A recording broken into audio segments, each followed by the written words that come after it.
obviously invited, so call me back. Okay, I love you. Bye.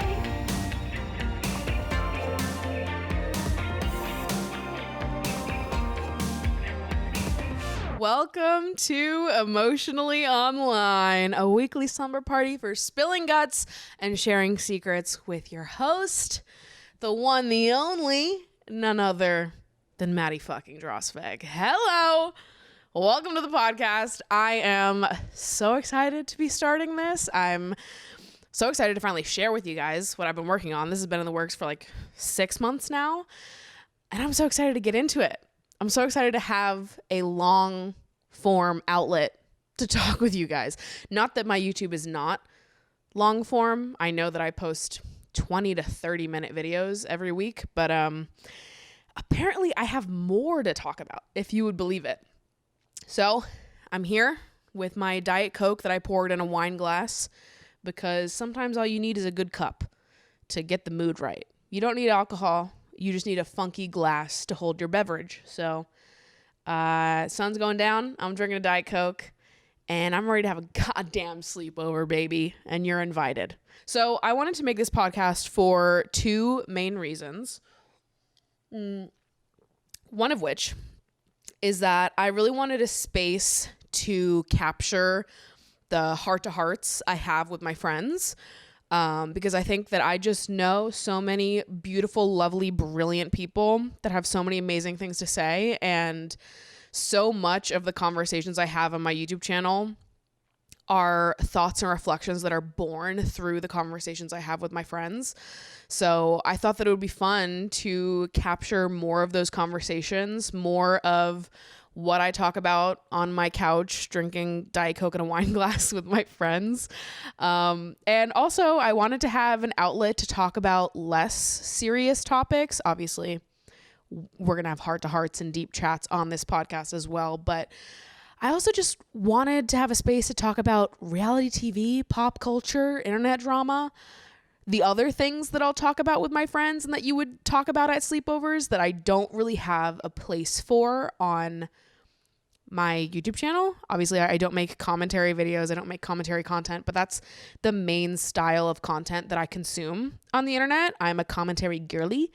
I've got opinions at the wazoo. And sometimes I would like to share my opinions on meaningless things in place of all of the deep conversations that I have on my channel. So we got a range of vibes happening on this podcast, but it feels very fitting because that feels true to what a sleepover truly is.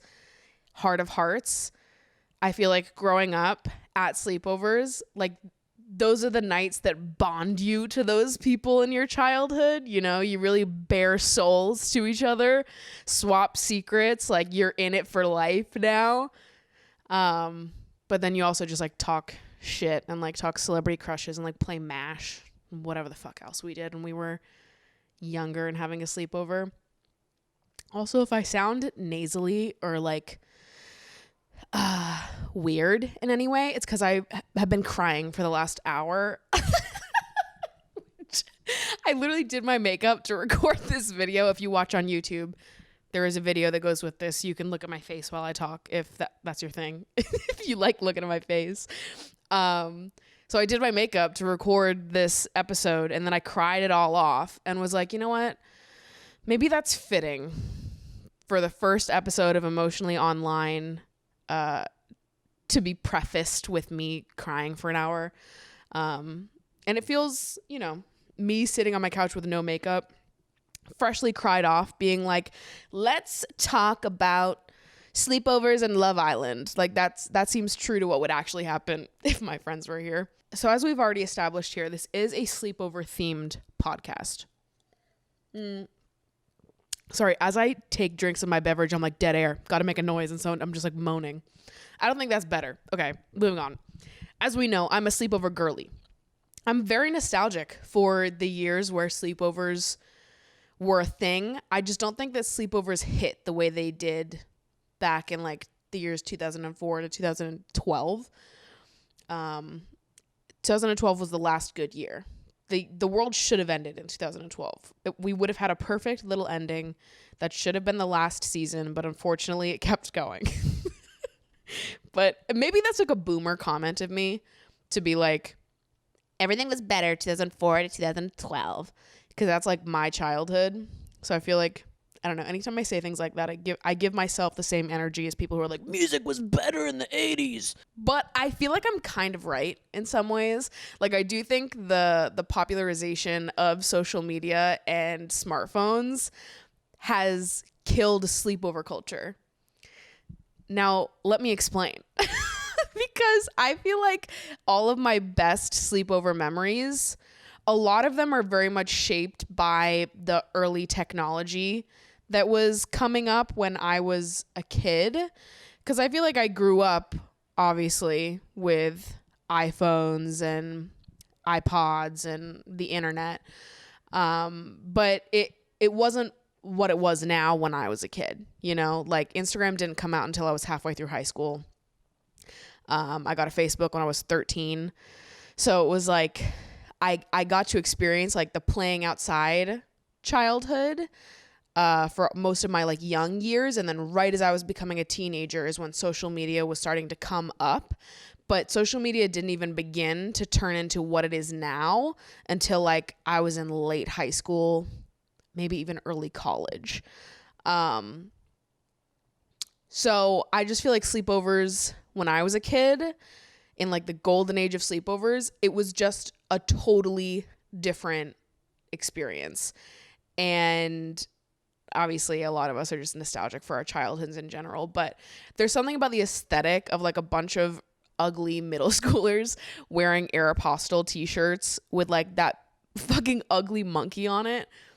Do you know which one I'm talking about? Maybe those weren't Aeropostale, but there was like those monkey t-shirts that everyone would wear.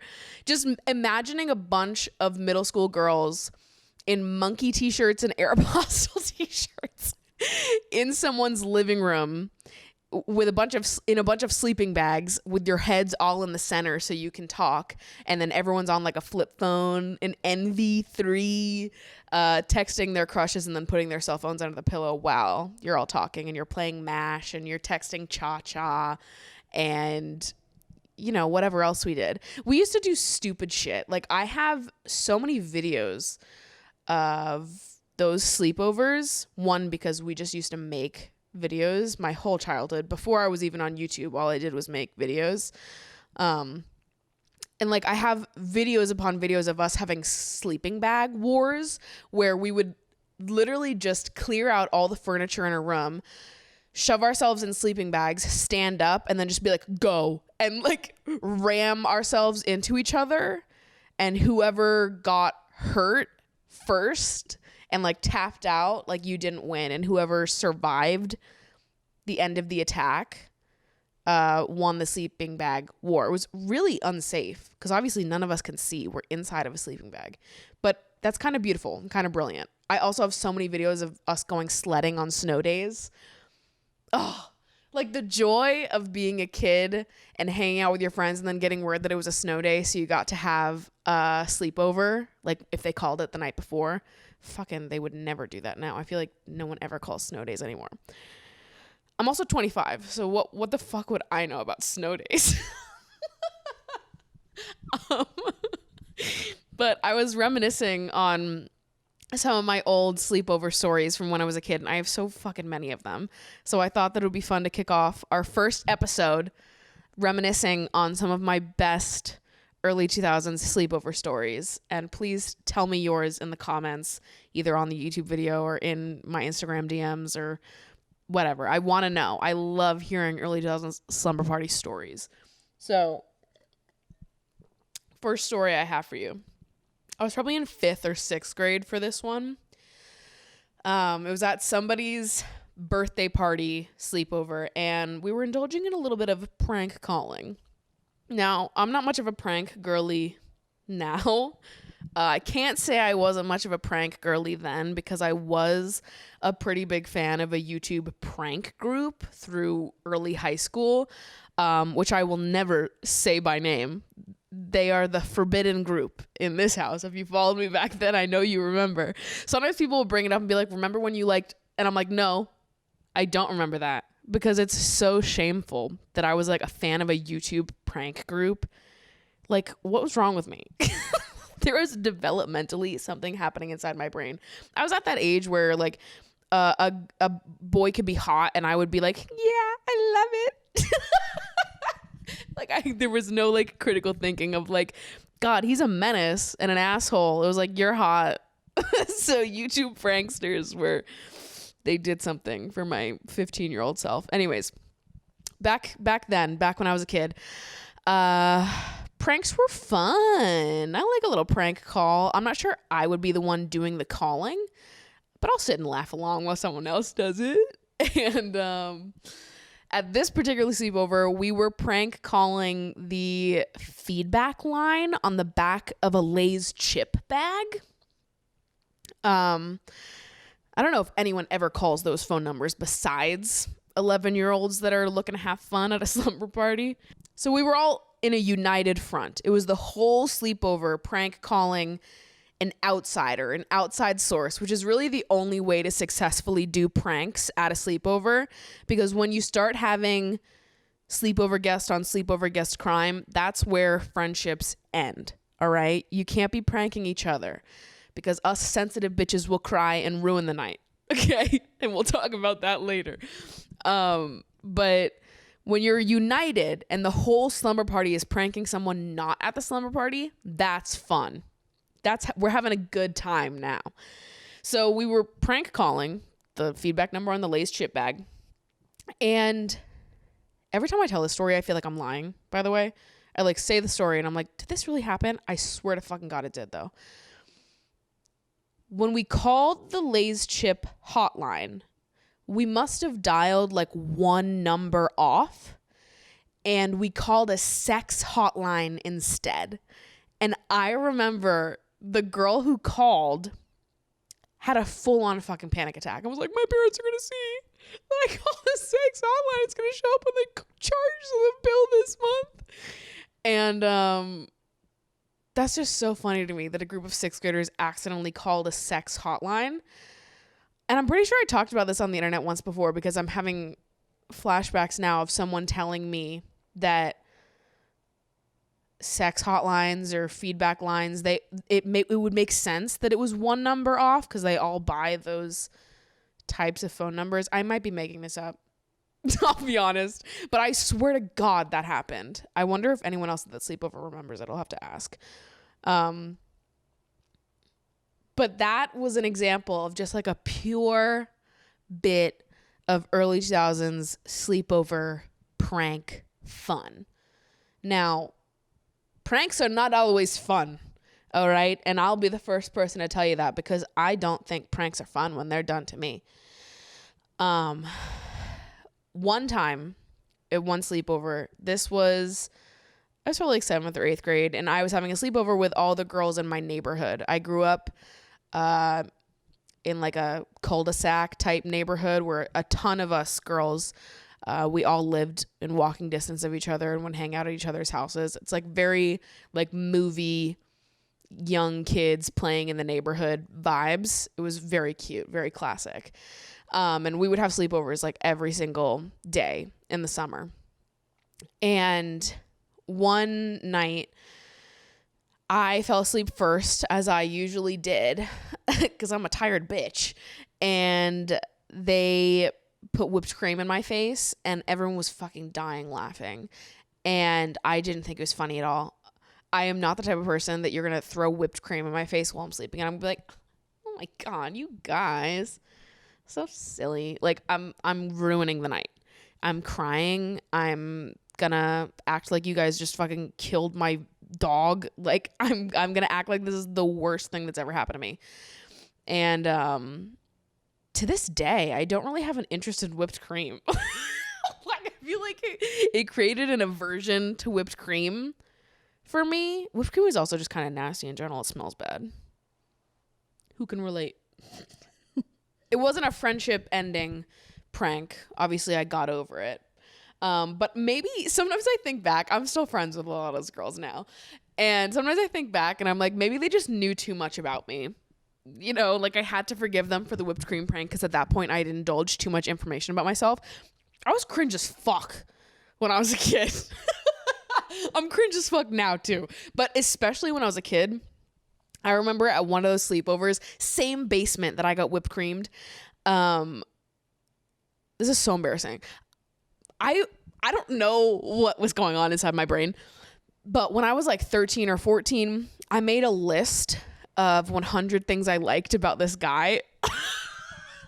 I hope to God he doesn't ever see this because he'll know that I'm talking about him. I think. But when I was in the 8th grade, I had like this massive crush on this guy, and I made a list of 100 things that I liked about him. And we were at a sleepover, all us neighborhood girls, and they were all like, they knew about this list. It was on my computer, and everyone wanted to know what was on it. So they were like, how about each of us picks a number, and you have to tell us what you wrote for that number. And so there's like a group of like 10 or 12 of us, I think, maybe less, but it was like a big group of girls. And everyone went around the room and picked a number, and I would just like read out whatever it was that I wrote that I liked about him. I wish I still had that list. I might. That old computer is at my parents' house, so it might still exist. I don't know. I'll have to try to go find it one of these days. But I don't know. Sometimes I'm like, maybe I had to forgive them for the whipped cream shit because they had that level of information on me. They knew about a list I wrote of 100 different reasons why I liked someone. Oh my God. In the 8th grade. I was intense. I've always been intense. I'm not a chill girl. I've never been a chill girl. Don't ask me to be chill. I'll never be chill. This is what I say to myself when I scroll on Tinder and someone's like, I'm just going to vibe and see where things go. I'm like, I have never been looking to vibe. All right? I'm not chill. I'm not cool. I'm not calm. Don't ask me to be. You won't find that here. We got none of it. But I have so many fun memories from those sleepovers. We used to have sleepovers on the trampoline a lot in the summer, and you'd wake up covered in water because it's like super dewy in the morning. So our sleeping bags would wake up just like covered in condensation. But we would stay up all night on the trampoline watching YouTube videos. And so I remember watching all of like the early viral videos. We used to watch Salad Fingers all the fucking time. Salad Fingers. And like, you know, Charlie the Unicorn, muffins, shoes, all those absolute bangers. We used to watch them on the trampoline and then fall asleep and then wake up covered in water. The other aspect of these sleepover memories that feels so nostalgic and fun to me is reflecting on the amount of education that happened at sleepovers growing up. Like, I learned so much about sex through these sleepovers. I have one distinct memory of learning what motorboating was in the 7th grade via Cha-Cha. Because one of my friends got a text message from some guy saying he wanted to motorboat her, which is wild for 7th graders, but also really fucking funny. And none of us knew what it meant, so we had to text Cha-Cha, which is so brilliant. Like, I get now that you could just like fucking Google it, but there's something so good about being like 13 years old. Like, text Cha-Cha right now. If you don't know what Cha-Cha is, it was basically like one of those like numbers. It's like a 3-digit number that you could text any question and it would give you an answer. It was basically just Googling shit for you and giving you an answer. It's like, I guess that's kind of what Alexa is now, right? Like, I have one, which is why I'm whispering, but I could just say, hey, what's this? And it would tell me. But there's something better about being 13 and texting a random number, like, help me, what's motorboating? And learning what that is. I also remember probably at that same sleepover, one of my friends texting a guy that she liked being like, you should come over tomorrow. And she spelled cum like C-U-M. And we didn't know what that meant back then. You know, in like 2009, we were abbreviating everything. Any word that we could make shorter by spelling incorrectly, we did. Okay? We weren't typing out actual words back then. So she texted him, you should come over tomorrow, C-U-M. And he texts back, you really shouldn't spell it like that. And she's like, what does it mean? Why shouldn't I spell it like that? And I remember one of the girls at the party being like, do you know what that means? Which, like, what is better than that? It's so sweet. It's so fun. Like, there's something so wonderful and beautiful to me about young girls experiencing close friendship for the first time and learning about sex and bodies and what different words mean together. It's just so freaking cute. This might be my best sleepover story of all time. I don't think I've ever shared this on the internet before, and I'm going to fucking butcher it. Really, I need my sister here to tell this story with me because it is such a good goddamn story. But when I was in high school, I was a dance teacher. That was my job, freshman through senior year. I taught all the hip-hop dance classes at my dance studio, and I was a choreographer for a competition team that I was also on. Now, my sister was on the competition team. A lot of my sister's friends were on that competition team, and those girls grew up at my house. They were like my little sisters too. So we all used to hang out all the time on the weekends after rehearsals. Like, I spent so much time with the dance team growing up, and we used to do sleepovers at the studio. It was a very non-conventional dance studio that I grew up going to, clearly. But we used to have sleepovers at the dance studio like once a season. And the dance studio also was one floor above my mom's hair salon. I know, this is very small town energy, but my mom's a hairdresser. She owned a hair salon in the town that I lived in growing up, and my dance studio was one floor above it. And it was right next to the police station. So it felt like a very safe place to be. So we felt comfortable having sleepovers there. And since I was the dance teacher, it was me and my friend Courtney. We were both teachers, and we would hang out with all the rest of the girls. They're 4 years younger than us, but it's my sister and her friends. And so there was a group of us that had a sleepover at the studio one night. We're on air mattresses. We were watching A Walk to Remember, and I fell asleep. And then all of a sudden you hear a loud bang at the door. And we're inside the studio, so we can't see the front door.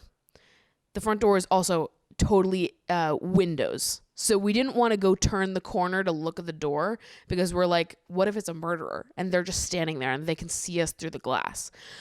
But it's these like loud bangs at the door. Mind you, this is like 2 a.m. Loud bangs at the door. We're at a dance studio. No one even should know that we're here. Why would there be anyone here at this dance studio at 2 a.m. in our small ass town? So loud bangs keep happening on the door, and we are freaking the fuck out. Mind you, I was asleep, so I like got woken up by these bangs, and everyone's like huddled up on this one air mattress, and they look at me and they go, Maddie, what do we do? And I was like, call the police. So they call the police, and so we're right next to the police station, so they're there in like 30 seconds flat, right? But we're bugging the fuck out. Like, I was so goddamn scared. We were like tearing up and shit. We were shaking. And then all of a sudden, one of the girls on the dance team rounds the corner. And I was like, guys, why didn't you open the door for me? And we were all like sitting there. We didn't even realize that one of the girls was missing. We were like, what the actual fuck? Apparently she got up to go to the bathroom and then got stuck inside the bathroom. So she wasn't knocking on the main door. She was knocking on the bathroom. But we didn't know. It sounded like it was coming from the same place. But we were like, why the fuck didn't you say something? Like, why were you just angrily banging on the door? Why wouldn't you just be like, guys, help me, I'm stuck in the bathroom? Like, why were you silently and aggressively banging on the door for long enough that we were able to hear it, react, like reconvene, debate what we're going to do, and call the cops before getting out? Like, this was an extended period of time. It was at least fucking 45 seconds to a minute for us to do all of that. So anyways, cops come. They have to like come to secure the premises. And yeah, clearly nothing. Fucking why are there a bunch of high schoolers having a sleepover in the dance studio anyways? So nothing happened. We were all fine. It was all good. But I grew up in a very small town where nothing ever happens. So people would read the police logs for fun because it was comical, the shit that people would call the cops over. They'd be like, there's a squirrel in the middle of the road. Let me call the cops over this. Like, the police logs were hilarious. So people would read the police logs for fun. And so it was like, after we called the cops and all that stuff happened, we were like, oh God, like, people are gonna read this. Because we live in a small town where people are actually going to read the police logs. So I'm sure I have a screenshot of the police report in the newspaper somewhere of reading, like, a bunch of girls called to report someone trying to break into a dance studio at 2 a.m. We checked. Their friend was just stuck in the bathroom. Just so ridiculous. We definitely shouldn't have been able to have sleepovers in the dance studio with no supervision, as a bunch of like 16, 17-year-olds supervising 13-year-olds. But, you know, some things are just like, it worked in the moment and it was fun. And I don't think it would happen now in the present day, but it was fun back then. God, I just love a good sleepover story. So that's what I have for you guys today in terms of sleepover stories. The episode's not over yet. We have much more to talk about because Love Island is back, ladies and gentlemen. Doom, doom, doom, doom, doom, doom, doom, doom, doom, doom, doom, doom, doom. That's pretty good. Love Island is back. Love Island UK is back, baby. Absolutely fuming. I can't believe it. I can't believe. Mugged me off. I was going to say more, but I think I'm doing really bad right now and I'm embarrassed. Love Island UK is back. So I figured end of every episode, we could recap, talk about everything that happened that week and some thoughts and reflections. So I've been taking notes as I've watched. All I'm talking about today is going to be episodes 1 through 5. So if you haven't seen episodes 1 through 5 of season 8 of Love Island UK, skip this section because that's exactly what the fuck I'm talking about today. And if you don't watch Love Island, you might still be interested in this, hearing some reflections and takeaways triggered by Love Island. So if you watch Love Island, we're talking about episodes 1 through 5. If you don't watch Love Island, feel free to stay or don't. Loved having you. See you next week. All right. Love Island season 8, baby. Episode 1. Introducing our first 10 Islanders. The Islanders are back in the villa, mate. And this summer is gonna be hotter than ever. I think that wasn't that bad. All right. So first off, all the women are introduced first. As always, every single woman on Love Island is a goddamn showstopper. They're all beautiful, gorgeous. I love all the women on Love Island. I'm a girl's girl, mate. All right. When the girls come on Love Island, I'm just like, beautiful, amazing, show-stopping, gorgeous. And then the men come on, I'm like, really? So for girls this season, we've got India, Amber, Tasha, Gemma, and Paige. Right off rip, India and Tasha were my two favorites. I think India's fucking hot as hell. She's got like some blonde streaks in her hair, and I just think they look so fun. And also, she's just had like a good attitude from day one, which I took some notes on some things that she said in episode 1 that I thought were so good. Tasha, I also really liked. I just liked her attitude right off rip. She is completely deaf, and that was like her conversation opener, or like things that she led with about herself, which I thought was very interesting, and she was very sweet and just very cute about it. It made me like her so much. I love when people are vulnerable and just like share intimate things about themselves right off rip. It makes me like them so much more. Other than that, I didn't have a big first impression about Amber or Paige, and my only first impression about Gemma is that she's 19 and I think she's going to bring the drama. Then we're introduced to the guys. First 5 guys, we have Liam, Andrew, Dami, Ikenna, and Luca. Dami and Luca were my 2 favorites off rip.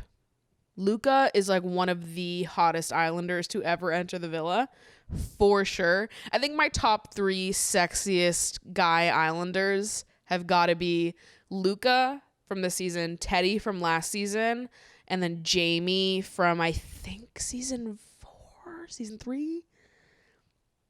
Jamie. You know him if you know him. Sexy as fuck. All of them. And Dami as well. I originally liked Dami right when he walked into the villa because he seemed a little shy, a little timid. He was like a little bit of a soft boy right when he came in, and that made me love him. I loved his like shyness. He was the first person that came in. I was like, interesting choice for the producers to send in like one of the more reserved guys first, because he seemed a little nervous, but it made me like him so much more. So off rip, those 2 are my favorites. Andrew to me seemed like he was going to be a problem, and then Liam and Ikenna sort of left no impression on me, similar to Amber and Paige. So they come in, everyone couples up. The public picked who people were going to couple up with this year, so they didn't get to choose it themselves, and the games begin. Right off the bat, just looking at week 1 overall, I do feel like this season is moving slower / it's just less eventful than other seasons. Hopefully this changes. Hopefully we get a little bit more spice, a little bit more drama. I've seen like 8 episodes now as I'm recording this, and it's still moving pretty slow. So I'm hoping that it sort of kicks up. But something fun about this season overall that I thought was cool is that usually in seasons past of Love Island, they have fast fashion sponsors that like clothe the entire villa for the duration of their stay. And Islanders have come out in the past to talk about the clothing waste on the show and how like a lot of the clothes that these Islanders wear on the show, they're literally just thrown out after the show. They're completely discarded. They're not like, these are not the Islanders clothes. These are just like a bunch of fast fashion pieces that get worn on the show by these sponsors, and then they get thrown out and never worn again. And there's like an incredible amount of waste that comes from that, obviously. But this season of Love Island is actually sponsored by eBay. So all of the clothes you see on the season are pre-loved pieces from eBay instead of the fast fashion companies they usually work with, which I thought was really an interesting move by them. And it seems great.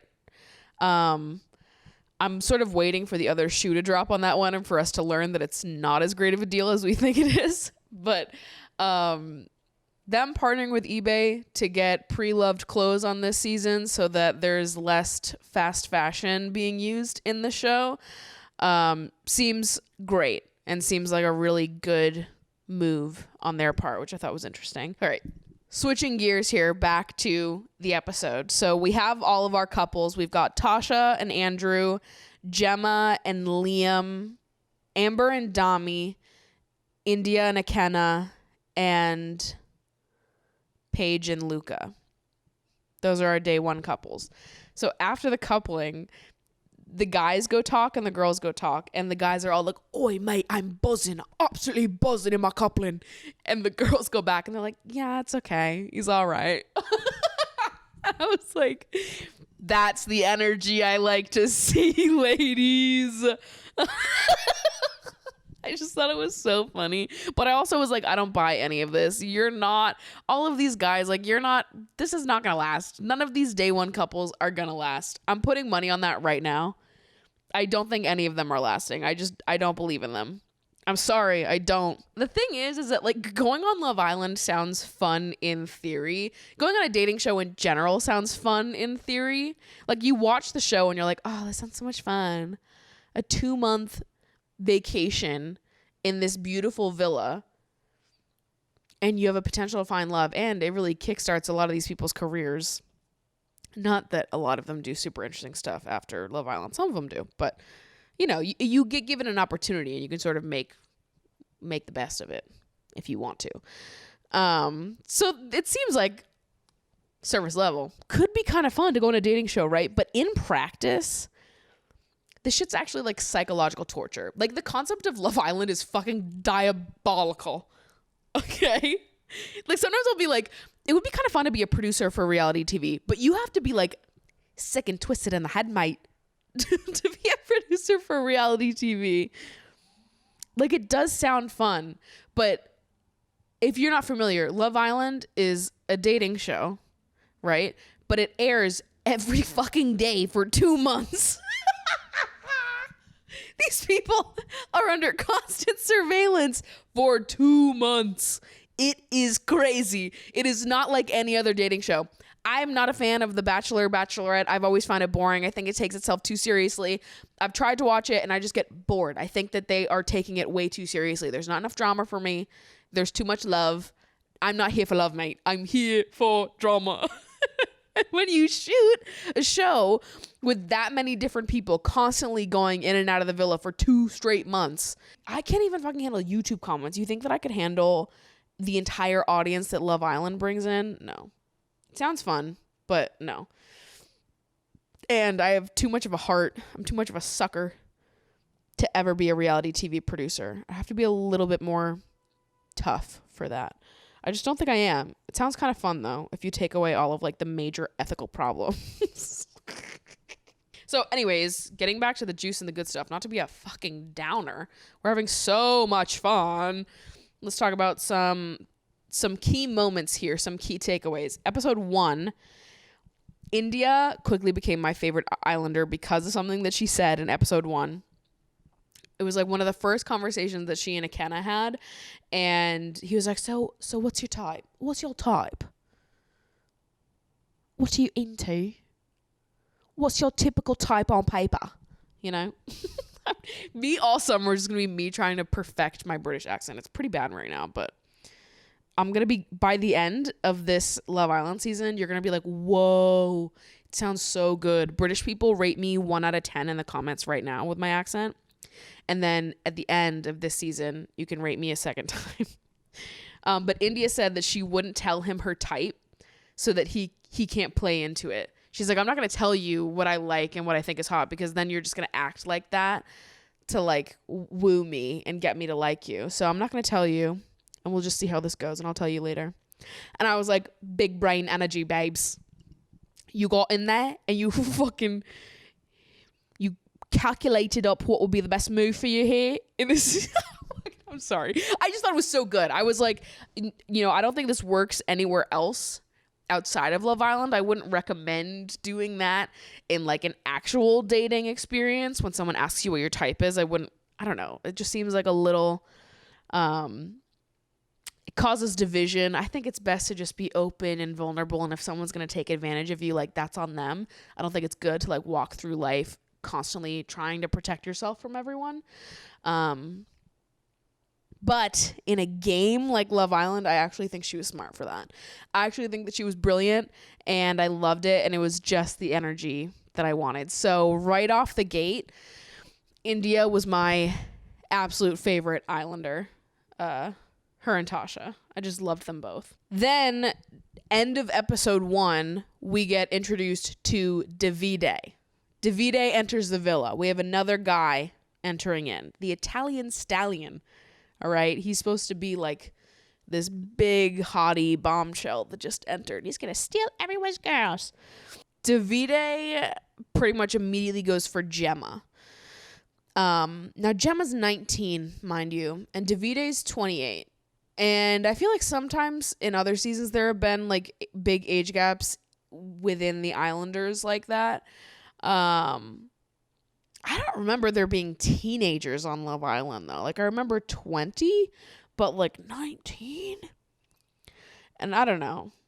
19 to 28. I think there is something to talk about here. Something worth mentioning when it comes to the age gaps between Islanders.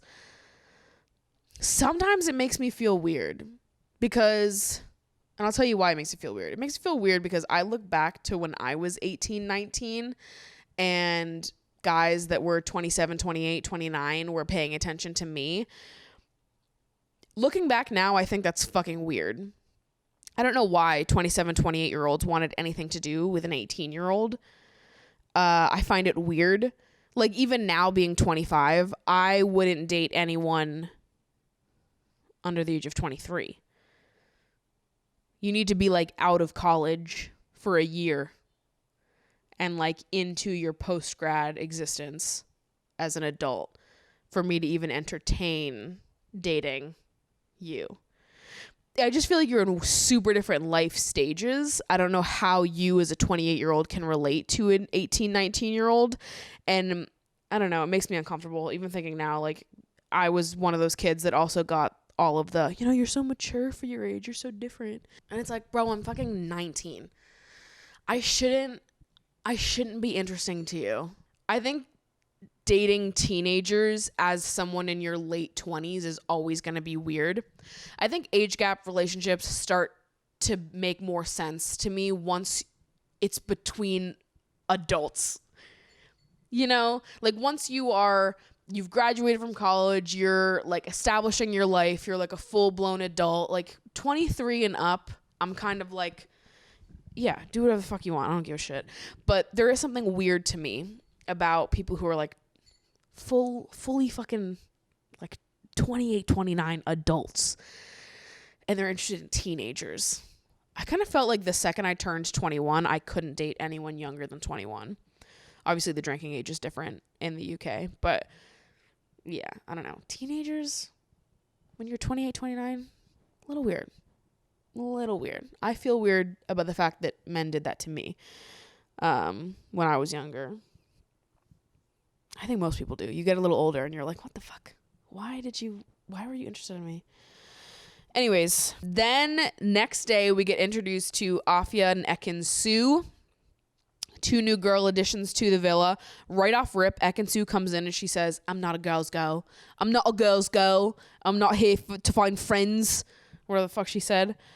I was literally like, what the fuck? And nobody reacted. Ekin-Su just like proudly declared that she like was not a girl's girl and didn't give a fuck about making friends. Which I get it. It's Love Island, not Friend Island. But like, anytime someone says they're not a girl's girl, I'm like, the fuck? I don't trust you. And the fact that no one reacted, like if I was in Love Island and someone was like, I'm not a girl's girl, I'm not here to make friends, I'd be like, pfft. Something I love about Love Island, especially in the first week, like the season starts going again, I'm like, God, this is why I love it, is how absolutely unhinged these people are after knowing each other for 3 days. Like, Davide and Gemma knew each other for literally fucking 3 days. And Luca started coming on to Gemma. Couples are being rearranged, no one's going to stay in their original coupling. And Luca is starting to flirt with Gemma, and Davide all of a sudden gets super possessive and super like, well, you should have talked to me if you want to talk to her, mate, with Luca. And it's like, dude, you've known her for literally 3 days maximum, perhaps even less. Is it not wild to be like territorial about someone after knowing them for 2 days? 2 fucking days. And that's the beauty of the show. The beauty of the show is that you're not supposed to relate to anything that goes on. It's just supposed to all be ridiculous. So, yeah, weird energy week 1. There wasn't a lot that happened. It was just like new islanders came in, some couples got rearranged, and then Liam left the villa. He voluntarily left the villa. And that was pretty much it. Overall, it was a pretty boring week. Right now I'm participating in a Love Island fantasy league, so that's influencing who I'm rooting for. Week 1, my Islanders were Tasha and Ikenna. Tasha gave me some points. Ikenna, on the other hand, was fucking dragging my team down. Love Island, fantasy Love Island, you get points for cuddling, kissing, snogging, going on a date, winning a challenge, or being picked for hideaway, and then you lose points if someone gets pied off or eliminated. So you pick Islanders based on how many points you have each week. Pick new Islanders at the end of every week. So week 1, I was Tasha and Ikenna. Ikenna got me like 3 points for the whole week, and then Tasha got me quite a bit more. Week 2, my Islanders are Andrew and Amber. So we'll see how things go. Anyways, so that's it. That's the show. episode 1 of Emotionally Online. And as we go on, I'll definitely have more of my friends on here. We'll do some solo episodes just like this, just chilling out, talking about whatever we want this week, and recapping Love Island. And some weeks I'll be with my friends, shooting the shit, and we'll just go back and forth. Whatever feels good that week. This is going to be a pretty casual show, and I definitely want to get you guys more involved in the show. There is going to be a submission box for any advice requests that you guys have or stories that you want me to tell and just like get my reaction to. I want to know the juice and what's going on in your life. So the link to that submission box is going to be in the description down below and also in the bio of the podcast Instagram, which is at Emotionally Online Pod. I would love to do a little advice segment every week, or it doesn't even have to be advice.